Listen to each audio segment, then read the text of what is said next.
What's going on, Geeks? You're listening to episode 379 of the Geeks Under Grace podcast. My name's Cody Armour, and I'm here with Lj.Lowery. Yo! Shelley couldn't make it this week. She should be here next week, I assume. This week we're geeking out about the multiverse. Yeah. Super sequels. And whether it's a key or a sword. Also, it's not pink. It's lightish red. Yeah. They're all of it. The most quotable show in the world. Yep. We'll get into it. But first, we'll get into the games that we've been playing. I finally got back into God of War. Nice. Ragnarok.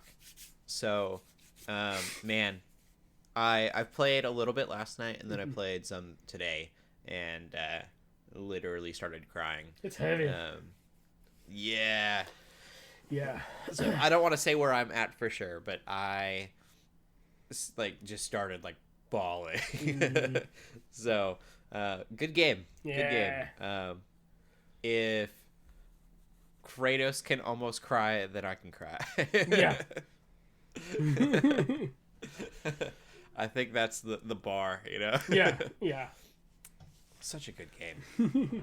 But that's all I'll say on it. I haven't really done too much. I played maybe a couple hours in that time. So what are you playing, LJ?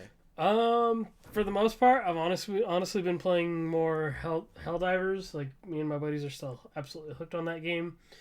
Again, I like the stuff that they're doing. They did this thing to where they're like, hey, there's going to be mechs, but you guys have to liberate this planet first. And then within 24 hours of them announcing that, the planet was liberated, and then that unlocked the ability to drop mechs, to get mechs in your missions now. So that was super cool. I love that, that way of introducing new content, because then they're like, all right, so they're like, okay, cool, you want this thing, you got to do this first, I think that's super neat. They're introducing a new battle pass type of thing next week. It's another season. There's going to be more content there. Yeah, it's just super fun.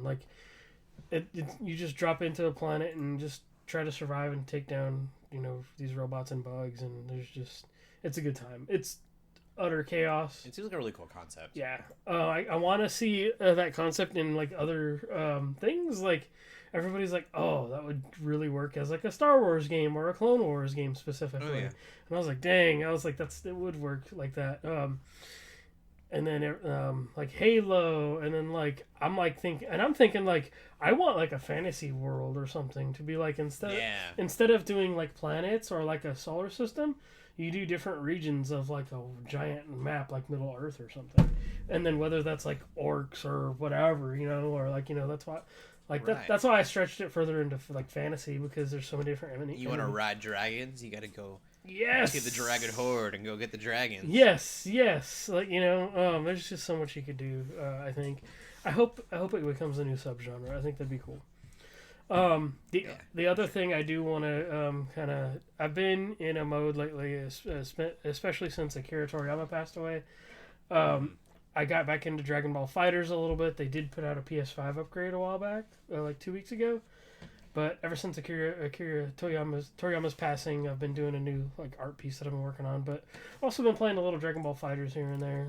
I feel like I watched a lot of TV and movie stuff this week, so I didn't play a ton of video games. But that has been fun to go back to. That's one of those games that looked pretty when it came out. But it's I'm playing this on my PS5, and I'm just wow, how did you manage to make it look even more crisp and more nicer than it did before? So I've been getting back into that. So that's been a fun time killer. But yeah. Toriyama, absolute legend. Mm-hmm. That one hit me big time. I was like Robin Williams. Anime, I don't think would be what it is today without Toriyama. Definitely. There's people I'm sure that know Goku. It's almost like Goku's definitely a Superman in a way. Everybody kind of knows who Superman is. Everybody kind of knows who Goku is. But most people, it's oh, that's that anime character. I'd say Goku is just almost culturally important, just as important as Superman is. Stuff like that, if not more. Just to have your work spread around the world like that, and have so many nationalities. I saw a thing. And I don't know how accurate this is, but there was a thing I saw on the internet that said the cartels even had a ceasefire on the day that. Yeah, I heard about that. I'm like, you know what? Though? It Crazy. makes sense because like I know Spanish speaking, families and people that like, they grew up watching Dragon Ball Z just as much as I did, if not more than I did. Like Dragon Ball Z was on the Spanish channels in Southern California, like where I lived at. So it's like, I get it. Like I told I'm like, that makes sense to me. So, yeah. So it's just been cool to like celebrate that and just, think about like all these cool, not even just Goku, but like all these cool characters and these plot lines that like came out of that, So yeah, it's been good. Good to go back to some DBZ games. But yeah, for sure. That's kind of what I've been up to in the gaming realm. Cool. Well, we'll get into the gaming news then. Yeah. So I am super excited for this first piece of news. I've been waiting for it for a minute. They revealed today, the devs revealed that Multiversus is coming back. This was my game of the year in 2022 just because it was so good. Like when I went and did my own streaming thing for a little bit, like it was so cool like to get into that because like it had like it broke records of like player counts, like across all platforms and stuff like that. They went offline because people wanted updates and things to be worked on, and it was still technically like in an early build. But, they did some ranked betas and stuff like that. They were doing things, but it was just never enough to be like, oh, we're going to stay on, or I guess they didn't have the capacity or the manpower to keep things running while they worked on things. So today they announced that Multiverse is coming back on May 28th. And so it seems like the shutdown was perfect. It's what they had to do because they ported the game into Unreal Engine 5, which enables them to make it look prettier and do a lot more things with it. They're going to add a PvP mode. Some characters are going to be reworked. I believe all of our progress and everybody who's gotten into it, we're not going to lose any progress. We're going to keep everything that we did before, which is nice. And they said there are going to be some new characters, obviously. New stages hinted at Powerpuff Girls and Dexter's Laboratory. So that would be legit to get some characters. See Powerpuff Girls. Yeah. Like even Mojo Jojo would be cool. Or Dexter's Lab. I think of like, all the random characters from Dexter's Lab too. Like, yeah, so I'm excited for it. I'm going to be jumping back in on that like hard. I think it's cool. It's going to give this game another shot. And they did say this year, so they're sticking to it. I'm super excited. I enjoyed that game so much. So yeah, Multiversus is coming back. I feel like I'm one of the few people who's like super excited about it. But I haven't really been on the internet today to see if anybody else is. So, but I'm sure once it comes back, it'll be back. It's gonna be free to play. They haven't like said they're gonna like start charging for it or anything. So hopefully that when it comes back, like hopefully the community is gonna come back and check it out. So yeah, it's hard to keep games like live services going. So yeah, I'm glad this is coming back. Yeah. Anyway, we did get some Mario stuff today, or yesterday. Yesterday. Yeah. As we're recording this, so even farther back on Mario Day. Yes. So they did reveal the release date for May that week of May is going to be awesome because Multiverses, and then Paper Mario and the 1,000-Year Door is coming out that day, or May 23rd, like so that same week. And I'm excited. Like the last Paper Mario game that came out, I was kind of like bummed by it because they changed the combat system to this weird thing, and to me it was not nearly as good as like the other ones. But 1,000-Year Door is like super popular. They're re-releasing that. That game's gonna have new features and stuff. Like, I enjoyed it. It'd be worth playing for me again. Yeah, like I never played like I know Super Mario RPG just came out, which is cool. Like, I do want to check that eventually, but Paper Mario is the one. That's the one I played. Like that's the one I'm excited about. They also announced Luigi's Mansion 2. That HD version is coming out. I think like a month after in June, which is cool. I still want them to do the first one again. I know they did it on like 3DS before the 3DS kind of went away, but like 2 was good. But I'm like, I want to just give me the first one again. Two was on actually 2 was on the 3DS, and they had a lot more like bite-sized missions. I think there was like more shorter missions. I think there's going to be like a bunch of co-op features in that one too. So that'll be cool. Never played a Luigi's Mansion. 3 is really good. I got 3 when it came out. I never finished it, but Luigi's Mansion 3 is pretty good. Like that's one of those games that I revisit like every October, like just for a little while. So that's, to me, that is a seasonal game. Like, you know, for October. So, and then no Donkey Kong 94, but we got 3 games coming.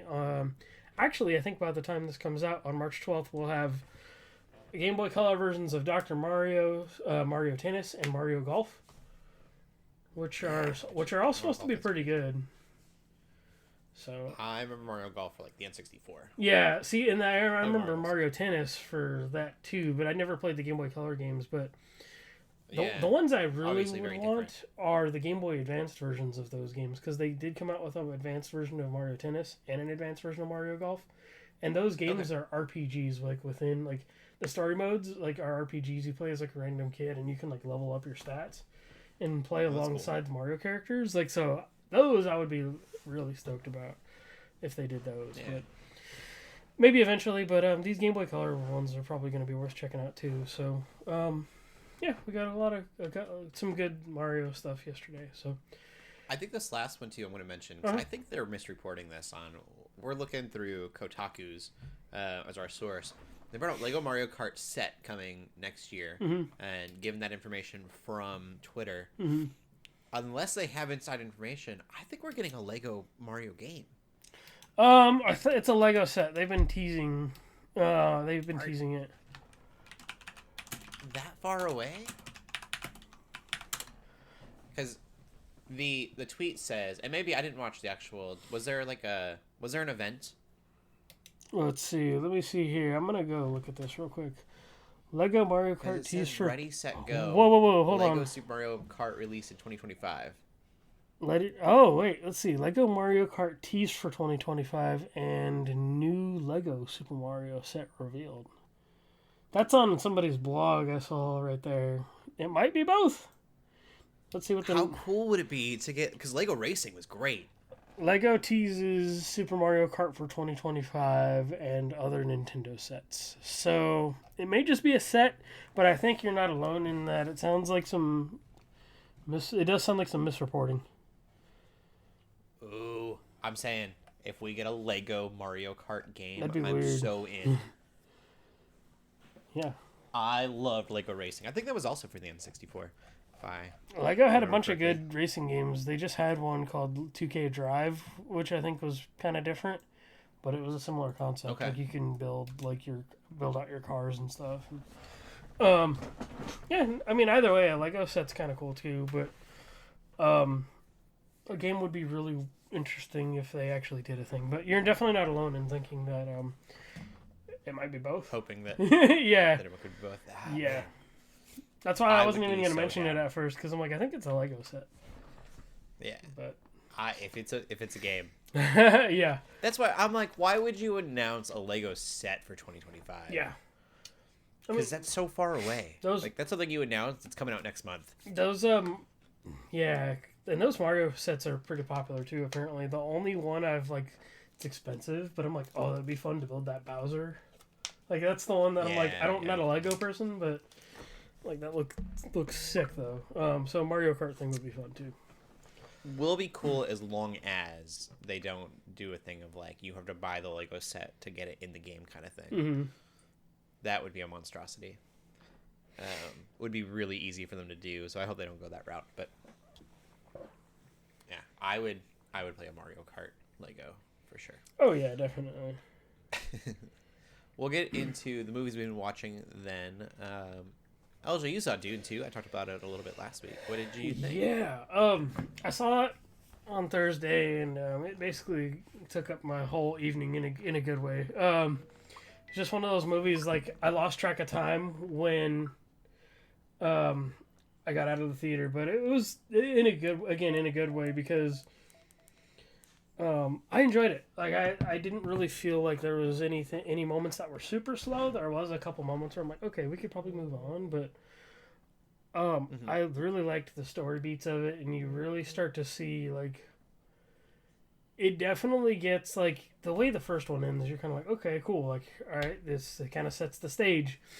And then the second one has a way of being like, okay, we're in it now, you know, like, this is happening. And then from what I'm told from a coworker who has read the books, she says it gets a lot nuttier, and it makes me wonder, like, how far they're gonna go, because I think they're only the main director's only planning on doing the three. So right. If they decide to pick it up after that, it gets nutty. Yeah. So I want to see more. I really want to see where this goes now. Without, like, I think it was canceled. They'd already talked about doing one for the Bene Gesserit, the sisters. Oh, okay. I think it's called The Sisters on HBO Max. Oh, that's right. That got canceled, but who knows? They could, if these continue to be successful, I'm sure that they will want to do more. That story gets. It sounds like the story gets progressively weirder and weirder, which makes me wonder, like, how are they gonna, like, adapt that? I do love my worship pastor at my church. He's watching it for the first time. Has never read the books or anything, and so he's only seen Dune 1. He didn't see Dune 2 yet. Okay. He goes, "Oh, cool. Is this like a sci-fi retelling of the story of Jesus?" For those wondering, like, no. So far from it. Like, the polar opposite. It's definitely, like, a tragedy. Like, to me, like, it's a modern Shakespeare play almost. Like, it's a modern Shakespeare story, because it only feels like it's getting worse. I do not think that what's happening is going to get better in any way, shape, or form. Like, right. It's wild. And then, like, it has all fed on. Yeah, I don't want to give anything away. I know it's kind of hard to talk about. It had me thinking afterwards, whether the things they say about the main character are, like, actually, like, is he really, you know, going down this path that I've heard about, or is he smart and he's playing the long game? And I'm like, I don't know. It sounds like all bad. Yeah. Like, either way, it's not great. Either way, it's not good. Yeah. Yeah. But it's one of those things where it's like, there have been very few movies where I've walked out of the theater and had the theater been, like, quiet. Like, mind you, there wasn't, like, a ton of people that day. We went on a Thursday evening. But it already had been, like, almost a week before, like, after it had come out anyway. But even so, like, the people that were there enough where it's like everybody was just quiet, walked out of the movie, and I'm just like, yeah, that's how you know it's a good movie. Like, you know, I mean, it could be bad, and, you know, but, like, at least my experience is maybe that's like the third movie I've walked out of that's been, like, super silent, where everybody's just processing everything that's happened. And even me and my stepdad went to. Funny enough, the movie that I watched will probably have a similar effect in theaters, or would have had a similar effect in theaters. Let's go with it then, because that's the movie I watched. So I watched Silence. We talked about that last week. After talking about Shogun, which LJ and I will probably talk a little bit more about Shogun. This week as well. Great show. Shogun takes place in 1600 BC. No. No, not BC. What? 1600 AD. Yeah. And then the movie Silence happens in 1630. Okay. So about 30 years after the events of Shogun. Really interesting because Shogun is a historical fiction and Silence is also a historical fiction.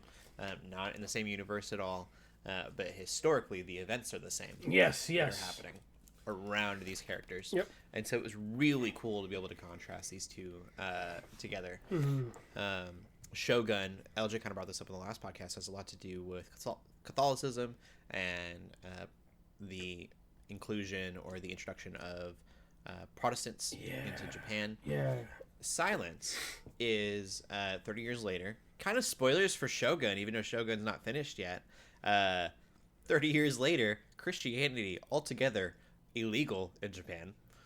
Yeah, so Shogun, it's interesting because there is, like, at that point there is no Shogun, like, when the show begins, and it's like this, like, it's kind of like, oh, like, our old ways are probably in danger of going away forever, kind of a thing. So yeah. Yeah, I feel like the show will probably lead up to the and I've never read Shogun the book, so I don't know. But the show's only going to be one season. It's a miniseries. Like they have said, nope, we're not doing any more. This is it. Because it's based off that one book, and they don't want to. They wanted to make the show because of the ending, is what I heard. Because the way the book ends, they wanted, and which has me excited to like watch even more. I'm like, ooh. Yeah. So if you want more, you can watch Silence. I'm gonna do that. I'm gonna wait till I finish Shogun, and I'm gonna watch Silence after, just so I can see the correlation, between the two. Like, I really want it's really crazy to just watch. They seem so excited about the idea of Christianity. Some of them do Christianity within Shogun, and then in Silence, it is illegal, and there are just random like pockets of people that are still worshiping in secret and in silence. Hence the movie name. So it is about a missionary that was in Japan. They hear that he has defected and he is now no longer a Christian, and that he's living there with a Japanese wife. And so Andrew Garfield's character and what's his name? Kylo Ren. Adam Driver set out to go find him. And so they go to Japan looking for him, and it is all about the persecution of Christians in Japan during that time. It will really make you think. It's got a different feeling, LJ. Be ready for that. I love how Andrew Garfield went on this little like journey, with his like exploring faith. Not necessarily that he is a believer, but he even did like Hacksaw Ridge and like a couple other movies. Yeah, so interesting. A couple other things. Like I'm like, you know what? I respect that. Like I really do. Like he's not a Christian, but Jesus is his favorite person. If you ask him, that's cool. According to some of the interviews he's been in. I like that. But it'll really make you question a lot of stuff. So, I wouldn't say that you have to be strong in faith to really get it. But the question that arises is religion. Is your personal religion, so important that it matters over the lives of others? Because it should matter over the life of you. Mm-hmm. It should be uncomfortable for you. Yeah. But if it's literally killing others, harming others, then is that religion still important? And so that's like just a question that they have to wrestle with in the movie, as well as idolism. A lot of these Japanese Christians, they had these idols. They had these pieces that kind of reminded them of who God was. They don't have a lot because they didn't have Bibles or anything. And so they were worshiping almost these emblems of Christianity. Yeah. I mean, the cross is a very present symbol in Shogun, and one of the characters even gets asked to like, oh, did this conflict with your faith or whatever? And it's like, yeah, I thought it was interesting. You'll see a lot through the show, so they have to step on, and this is some spoilers, but the movie's worth watching even if you knew what's happening. They're forced to step on the face of Jesus, and it's literally just a metal imprint of the face of Jesus, and then they step on it to say that they're no longer Christians, and so it symbolizes no longer being a Christian. But for the people that were persecuting, these are humans. They don't actually want to hurt anyone. They're like, just for the love of God, or not God, I guess in this case, step on the emblem so we can move on and not have to kill you. And these Japanese people were like, oh no, we're so strong in our faith that we will die for it, and we're going to step on this. But are they really dying for their faith, or are they dying for their stubbornness? Right. Is stepping on this thing, even though it symbolizes denouncing God, are you actually denouncing God? Right. Could you do more with your life if you stepped on it anyways and then lived out your faith in other ways? It'll really make you think. It's a lot of... That's good. A lot of stuff that I like movies that do that. Yeah, you start to go, what would I do in that situation? I think for me personally, and I'll just throw this on the podcast, I think that I probably would step on it pretty quickly. If that makes me weaken my faith, so be it. But I just think that if you are a Christian and you're living in a very godless world, that you could probably do more good alive than being... It's an image. I'll step on it, it's just an image, Yeah, that thing you're stepping on is. But to them, I guess I'm not going to say anything about Japanese religion because I don't know about it. But I feel like they are a very like symbols, like kind of in spiritual symbol driven. Yes, symbol driven kind of thing. At least. Yeah. If I'm wrong, I'm wrong about that. But still, like I just feel I think you're honest. You think of like feudal Japan and honor, before Christianity, honor was idols, everything. Idols and symbolism and like clan, markings and stuff like that. Like yeah. Mm-hmm. If you live in a culture where your honor is everything, to where they're literally having to step on the face of your, I guess is considered like well. I can't remember. Forgive me. Suicide. I can't remember the name of it that they would do if they were dishonored. Yeah. So if that's your culture, then stepping on this thing is a dishonor to your God. And if you love your God, then you're not going to dishonor him. If honor is everything to you, and so it's understandable. Yeah. It's just the question of like, I don't know. I humble myself by stepping on it. I guess I'm not. Yeah. My God is greater than an image or a picture that we stepped on. Yeah.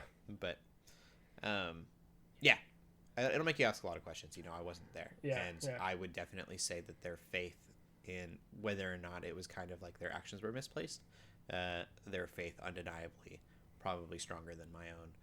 It is like this fictional story, but true things are happening there, and that persecution actually happened. Yeah. And the fact that they are able to go through so much pain and torture for what they believe in is that makes them more courageous than me, for sure.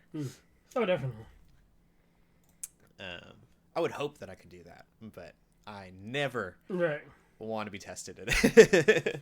Right. I need to see the movie to definitely like be able to like know, but you're like, I feel that like just we're human beings, like we think we're good, but we could be easily broken, Right. Yeah.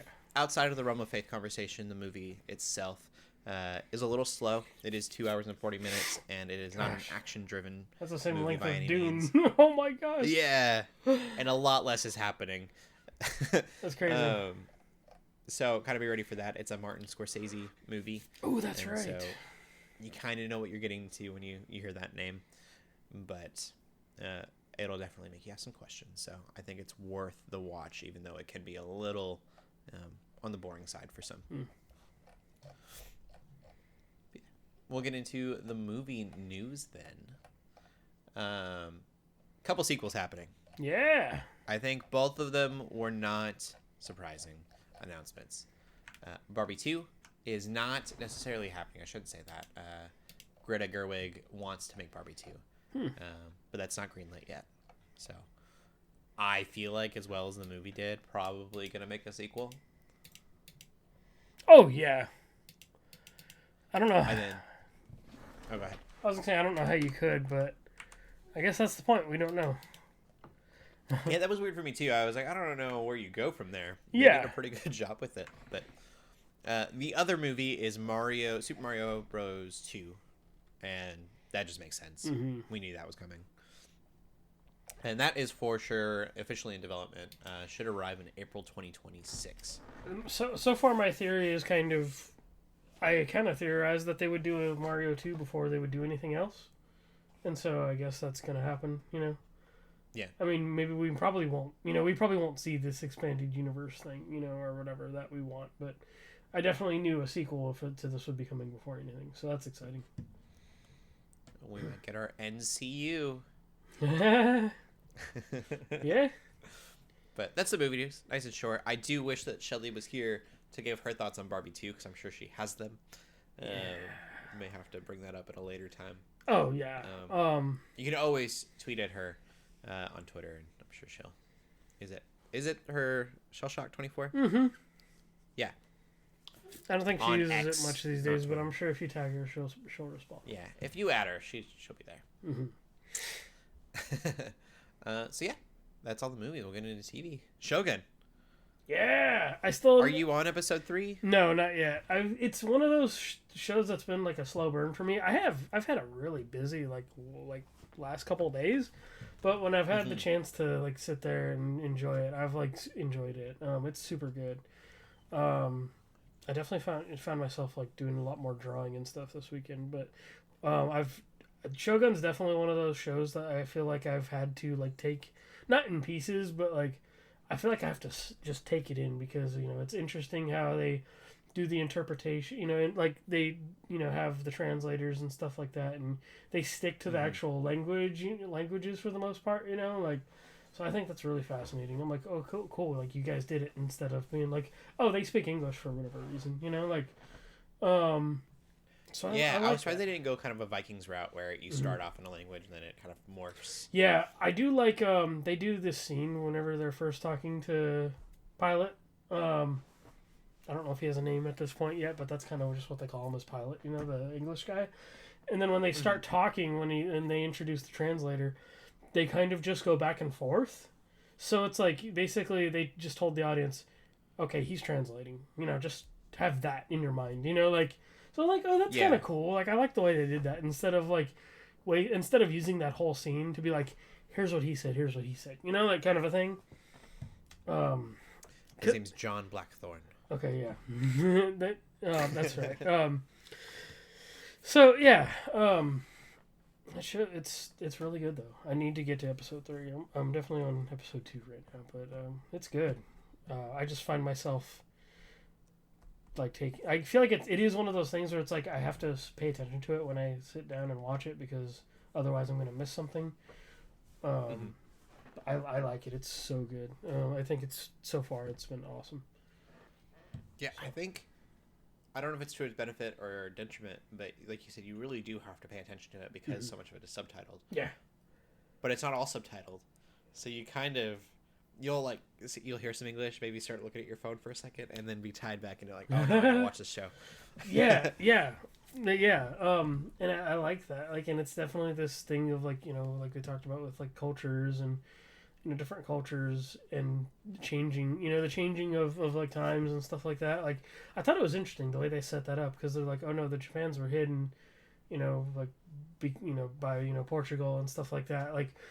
It happened to be a really amazing transition because I was playing before Helldivers. I was playing a lot of Skull and Bones, and I basically just binged all the Pirates movies. Well, 3 of them. So it was this. It was this weird like I didn't know the show was gonna have that kind of setup, like to introduce us to this world, and I'm just like, oh, I couldn't have been on a pirate kick at a better time. So for sure. And then it moves me on to this, and I'm just like, oh, this is cool, a perfect setup, and it's a good way of introducing an audience, I think, to a world that they're unfamiliar with, and the move to use their actual proper languages is bold, and I'm glad they did it. I think it's cool. Their world seems so much more real, I feel like, than any like other Japanese pieces that I've seen. And it's not just like, oh, here's samurai, they're gonna fight. It's just like, oh no, like, this is political drama. Are so built out, and you get to see just like how they live in these cities. Yes, and that was all really crazy to me. I will say, you mentioned samurais fighting, choreography. I think it was in this 3rd episode. Yeah, choreography not amazing. There hasn't been any fighting yet, as far as I've seen. So I'm like, I'm okay. I'm okay with that though. Yeah, choreography is not a kung fu movie. Yeah. And so it was someone with a spear, and they were just like batting it like back and forth, and I was like, okay, well, they did put their budget into the choreography. Yeah. But other than that, like, it's much more about the political intrigue, and I'm really loving the political and clever writing. That's why when I got on this kick for like the samurai kind of themed stuff, instead of being like, oh, I'm gonna go play Ghost of Tsushima again, I went to play Yakuza Ishin. They have a Feudal Japan spinoff of the Yakuza games, and so that one is definitely more political centered and like has some like between some of the clans and stuff like that. So I'm just like, ooh, like I know what this show is gonna be. Like I know it's gonna be political drama. First and foremost, and it actually probably deserves the title Game of Thrones more than Game of Thrones does, because it's literally like a game to get to be Shogun. Mm-hmm. Oh, definitely. And, it's cool. It is fascinating, like just how they have to deal with that, and like I like how they do a really good job about showing flashbacks, and then kind of advancing too. So I think that's been a nice part of it. Definitely go watch Shogun. It is mature. Yeah. I didn't say that, I guess, like, initially, last week, but it was one of those things where I'm like, okay, it's on FX and Hulu. I think you assume there's going to be some nudity, there's going to be some violence, you know, like when we talk about shows like this, especially if it comes on FX and Hulu. So, I didn't know. I haven't watched TV in a while, so in my mind, FX is still a cable channel that would do, like they wouldn't have that kind of stuff. They're getting, even when they had their cable for a while, they were starting to get heavier, especially with, like, American Horror Story and stuff like that, and Sons of Anarchy. Because Sons of Anarchy was on FX, too. There wasn't any nudity in Sons of Anarchy. Was there? I don't remember now. I don't think so. I think it was all implied. Okay, that makes sense. They had literally, like, a porn studio. Yeah. It's been so long since I've seen that show. But, yeah, especially with their partnership with Hulu.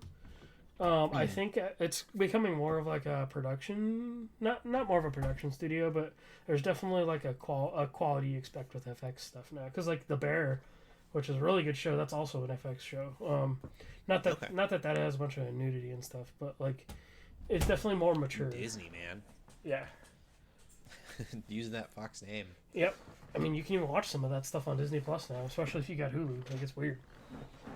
The other thing I'm watching is Delicious Dungeon. Nice. I need to get back to that. I think there's only one more episode coming out Thursday. Nice. That'll be it. From just the events that have happened so far. What's really interesting, and I knew this was going to happen, it is not, it's been all about the cooking so far. There was just a hint of political intrigue in this last episode. And I was like, are we going to have a little bit of deep story? Is this going to go completely off the walls to what they were doing? And it's a silly anime. I don't want to compare it at all to Shogun. But the fact that it's not just this whimsical cooking thing, there might actually be some depth to the show, was very interesting to me. Mm-hmm. So far, the show's not deep. It's just like that's what I found. Monsters. I haven't watched a ton more of it, but that's what I found interesting about Solo Leveling, because I thought it was going to be that kind of thing, like, oh, here's a world where it's like a video game kind of, you know, there's these hunters, whatever. But then they start getting into some of the political stuff, like, and I'm like about like they're like the resources that they collect in these dungeons or whatever. These government people being like, oh, we actually want to use that for energy, and I'm like, huh, okay, like a clean energy, and I'm just like, oh, okay, like I don't think that's something one of these shows has ever done before. So like, I'll have to see how far that goes in that show. Yeah. So that's weird. Sure. I wouldn't have expected that out of Delicious and Dungeon though. Yeah, it's a very small hint. I don't know. Interesting. If we'll even get another season, but I was like, oh, okay, you go. You got something up their sleeves there. Yeah. What else are you watching, LJ? Let's see. Resident Alien. I started watching this last night. I thought this show, for whatever reason, got canceled or something, but it's on its third season. Resident Alien is a sci-fi original starring Alan Tudyk. And I think it's gaining popularity, at least from what I can tell from streaming, because I think they have the first season or two on Netflix, and then they have all of it on Peacock. So I just decided I do have a Peacock account that I am not using. Other members of my family are, but I'm like, oh, this is on here. I got friends that are watching it. And the concept is basically...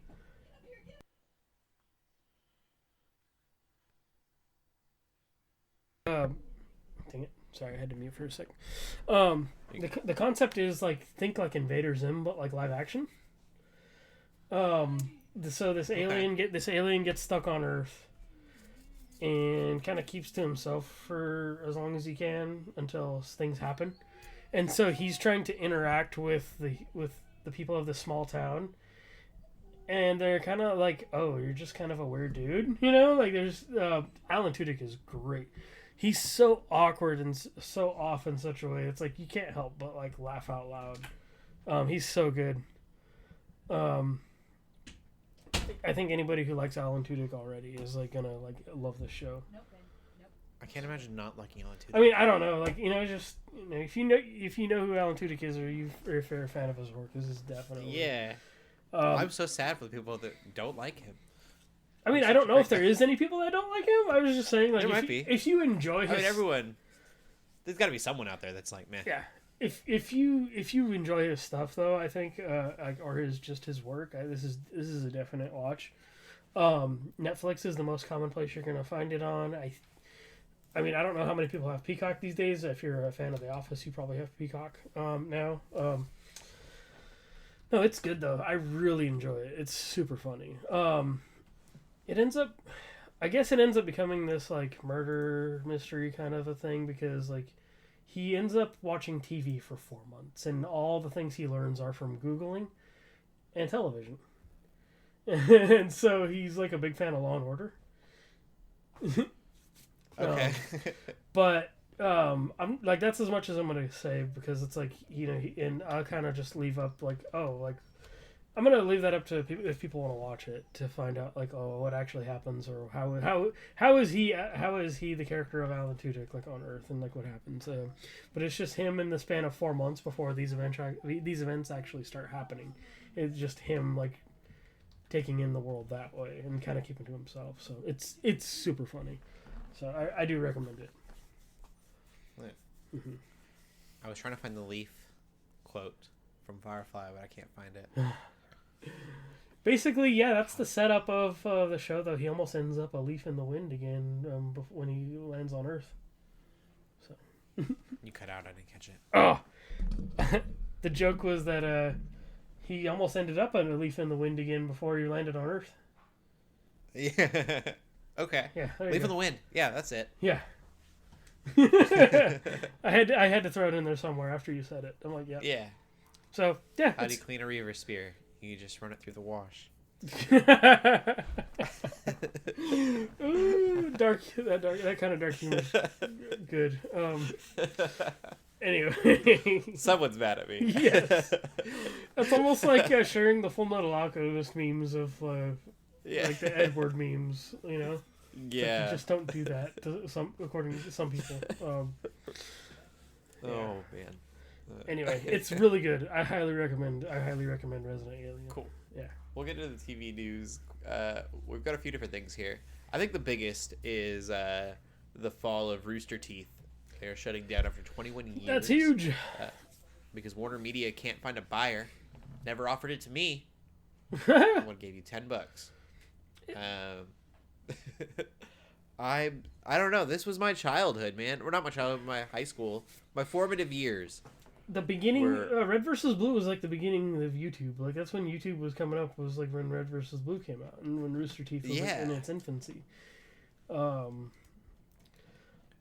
was weird because the most I know about Rooster Teeth is Red vs. Blue, and then Ruby. Like I know they do some other They did some other YouTube stuff and other content, I guess. Mm-hmm. But that's about all I know. I watched, and I haven't even watched that much Ruby. I watched like the first 4 volumes. Let me tell you, I've probably listened to the Ruby soundtrack more than I've actually watched Ruby. I need to get caught up on Ruby. It's been a little while. I'd be down to kind of see what's happened with that. And then you noticed you mentioned another show that I really liked. I can't remember the name of it. Genlock? With the mech suits. Genlock. That was the one that had this all-star cast. Season, it was right? amazing. Yep. Only one season. Definitely set up for more. Yeah. I think maybe I got some comic books. I'm not sure. But it had, like, David Tennant in it. Yeah. And Jordan. Yeah. Like Dakota Fanning, I think, was one of them, too. Yeah. A ridiculously good. Maisie Williams. Oh, that's right. Maisie Williams, for sure. I don't remember. But, yeah. Crazy cast. I never watched it. Canceled. It's good. It's a good watch. Ruby was definitely... I realized why Ruby and Justice League crossovers were a thing when I saw this article because I didn't know Warner Discovery owned them. Yeah, neither did I. I was like, ooh, like that's rough. Warner and Discovery have been making some weird decisions, but this is not that part of this isn't news. It's just it's definitely the end of an era. Oh. Huh? This is interesting. I need to look this up. Though not intentional, it's only appropriate that our last season of Red vs. Blue coincide with us navigating this closure together. So is there another episode of Red vs. Blue? I didn't know they were still making Red vs. Blue. I thought they were done. I have failed on the reason that they've closed. They had done like a show. Red vs. Blue gets this like from season 1 to season 8 or 9, I think it might be 7, are like a full story. That's crazy. I'm looking through here. So then they probably start going with later games, using later games for that stuff. And then I'm trying to look through. There are 24. There's 17 seasons. Cool. So it's still been going then. Yeah, that's insane. I need to check this out. So here's how we keep Red versus Blue alive: is somebody needs to do this with Helldivers. Somebody needs to do Red versus Blue concept with Helldivers easily. Okay, some of these are really weird looking. But like one of them has live action people in it. I don't know what's going on. That's weird. But anyways, Red vs. Blue, so it has this really good story after season 3. So season 1 through 3 are just these ridiculous antics. Like, it's so silly. Some of the characters don't have real personalities. Like, they're just kind of like the skeletons of who they turn into. And then they slowly become really like in-depth characters that you can kind of care about. At least I do. And then I don't remember what season it is, but there's a season where they bring in the director and they reveal that there's like this huge overlying plot to Red vs. Blue. And that whole arc is seasons long, and it gets really, really good. And then once that was over, they had another season come out, and it was these weird, awkward shorts. They had nothing to do with the original series. In fact, I think they're like popping in and out of dimensions, maybe. I can't remember. Weird. And so that's where I left off, because I was like, oh, they're not actually making Red vs. Blue anymore. They're just making this, whatever this is. Yeah, and I think I've heard that it gets kind of weird, and I wonder if a lot of people just dropped off when they started doing that stuff. Mm-hmm. And a lot of people didn't like the plot stuff either. They were like, I didn't watch this for the plot. If I want plot, then I'll watch the actual like. I'll go Halo play Halo, yeah. Yeah, but I loved where Red vs. Blue like went for a while. So I'll have to check all of this out. It says 2021. Oh, these are all released 2021. So I'll look into that and see what they decided to do. If they started putting like another story arc in it, yeah. Epsilon and Alpha and Omega. It was a good show. Probably one of the most quotable shows. I still quote it probably on a weekly basis. There's a few that I remember off the top of my head, but that was like those two are it that we did, you know. Yeah. It's not pink; it's lightish red. My favorite is the. There's so many of them. I don't know. I was gonna say the puma. Yes. Like, I call it the warthog. You call it a puma. Like, what's a puma? You're making that up. Yes.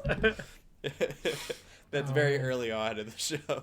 That's one of those things I might have to rewatching it at some point, just because like I feel like every couple of years I probably like, or at least I know there was a couple of years ago where I binged like the first couple of seasons and then that was it. It's so. Caboose being scared he doesn't want to catch pregnancy. Yes. Go in the room. Yes. Contagious. Or it used to be on Netflix. I'm gonna see if it still is. That'd be cool. What was the other one? This whole podcast could just be me quoting, but they go, Caboose, I can't believe we're gonna ask you this, but can you drive? And he goes, yes, but only stick. I never learned automatic. Let's see. The show's so good. But anyways, and then Ruby. I fell off of Ruby, and I need to get back into that as well. The first 3 or 4 we don't volumes know where any of the shows really will good. go with them shutting down the studio. Ooh, it might be off of Netflix now. I don't see it. I wonder how long we have until. I hope they put it somewhere. But yeah, Ruby was very formative for GUG in a lot of ways. At least this podcast, I feel like we all kind of came together through. Yeah, well, like, and then really as connected. I remember that year, like after in 2017, I got way into it, and I even downloaded like I bought a couple of the volumes on Amazon because that was like before they were like super accessible. And that was like what I watched on my trip to PAX was like the episodes of Ruby that I had left over. That's cool. Yeah. So we played through a whole game of Ruby's Grim whatever. There is another video game that came out after that too, and I'm like, I gotta see what that is because that could end up being delisted at some point now to think about that. Like, yeah. with them shutting down, a lot of this could be lost. So hopefully it's not. We don't know yet. We'll move on from there, though. Rooster Teeth, thank you so much for everything that you provided for me growing up. You probably informed my humor more than you should have. A lot of people. Yeah. A lot of people's humor. Oh, yeah. Avatar, getting 2 more seasons, the live action.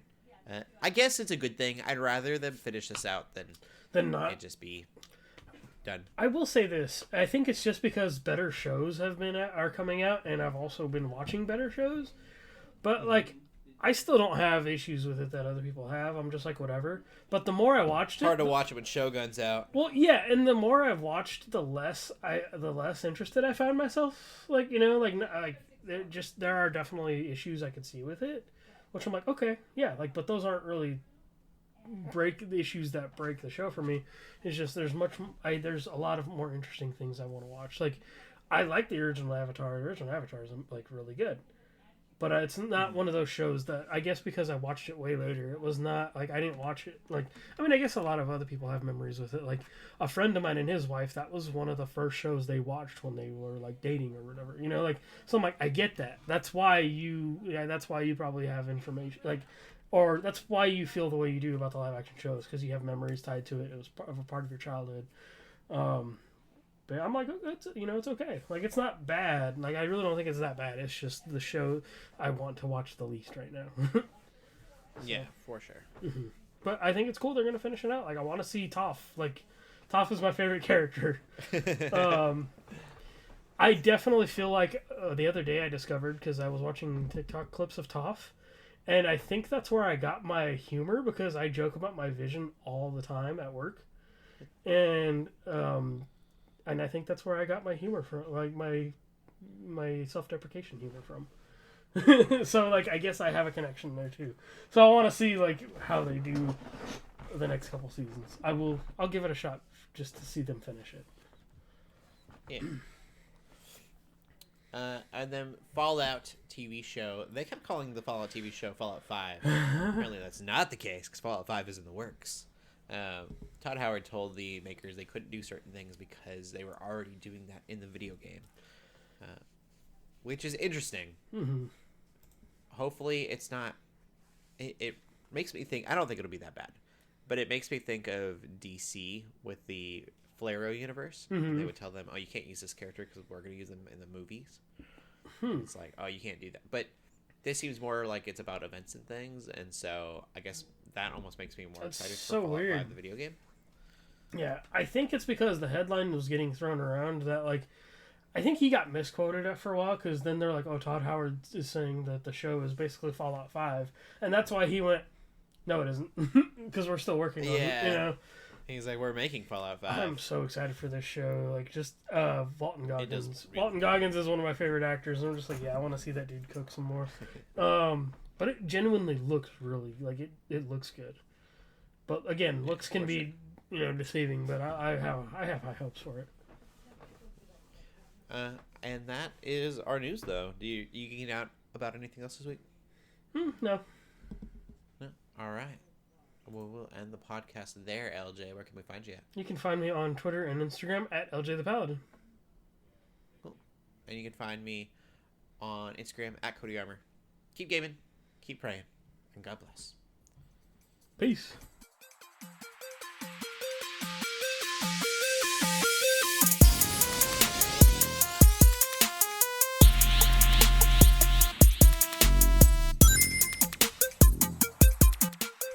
We hope you enjoyed this episode of the Geeks Under Grace podcast. We love hearing from you, so feel free to ask us questions or just comment on the show by using the hashtag GUGcast on Twitter, or by joining the GUGcast questions channel in the Geeks Under Grace Discord. If you like this episode, consider leaving a review or rating of our show on your favorite podcast app. If you want even more Geeks Under Grace, you can always go to geeksundergrace.com. We love you all so much, so thank you for listening.